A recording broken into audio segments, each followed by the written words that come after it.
Pernah tenggelam? Pernah hanyut di sungai? Kalau saya pernah. Kalau Anda pernah, apa yang Anda lakukan kira-kira?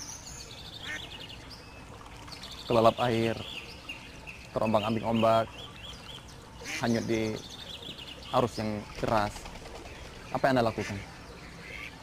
Pasti kita ingin menyelamatkan diri. Jika memang sudah fitrah kita manusia, kalau kita hanyut di sungai, kita ingin menyelamatkan diri.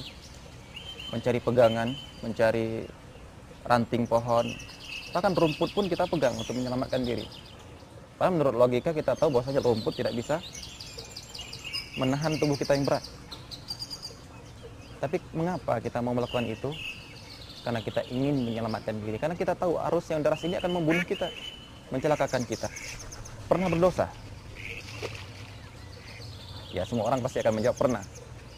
Karena yang namanya manusia adalah tempat wadah penampung dosa, berbuat salah. Tapi yang paling baik adalah yang mau bertobat. Ketika kita berdosa, terjerumus dalam sebuah perbuatan yang jelek, apa yang kita lakukan? Apakah kita biarkan saja mengalir seperti itu? Mengalir hanyut dalam lembah kenistaan, dalam ombak kejelekan, sehingga membuat kita celaka, kemudian tenggelam, mati, dan tidak bisa kembali lagi untuk bertobat? Tentu tidak. Masih ada jalan lain, yaitu bertobat.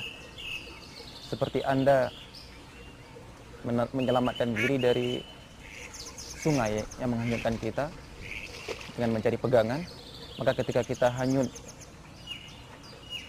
di sungai dosa, kita juga ingin menyelamatkan diri. Jangan sampai kita berdalil, wah, dosa ini kan bukan keinginan saya terjerumus dalam dosa kan gara-gara takdir. Seperti itu pula kita tidak berdalil ketika kita hanyut dari sungai, wah, ini bukan takdir Allah. Allah mentakdirkan saya hanyut di sungai. Untuk apa saya menyelamatkan diri? Tapi ternyata ketika kita hanyut di sungai, kita mau menyelamatkan diri. Maka ketika kita hanyut dalam sungai kenistaan, sungai dosa, sungai kesyirikan, sungai maksiat, sungai kezaliman, lembah yang gelap, lembah yang hitam, kehidupan yang keluar dari syariat Allah, maka apa salahnya kita pun menyelamatkan diri seperti kita menyelamatkan diri dari sungai yang sebenarnya? Karena yang namanya dosa perlu ada penyeimbang, yaitu tobat. Selama kita belum mati, nafas belum sampai ke tenggorokan, masih ada waktu untuk bertobat. Yang penting adalah keinginan untuk bertobat, bukan rasa putus asa dari rahmat Allah Subhanahu wa taala. Kalau memang kita punya keinginan untuk memegang rumput ketika hanyut di sungai, maka harus ada juga keinginan agar bagaimana kita memegang sunnah Rasulullah ketika kita hanyut di lembah bidah.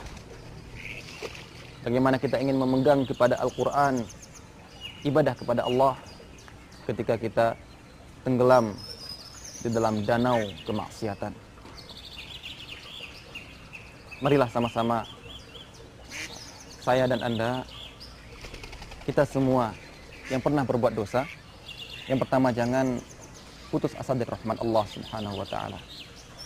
Karena kalau putus asa dari rahmat Allah, itu lebih berdosa daripada dosa itu sendiri.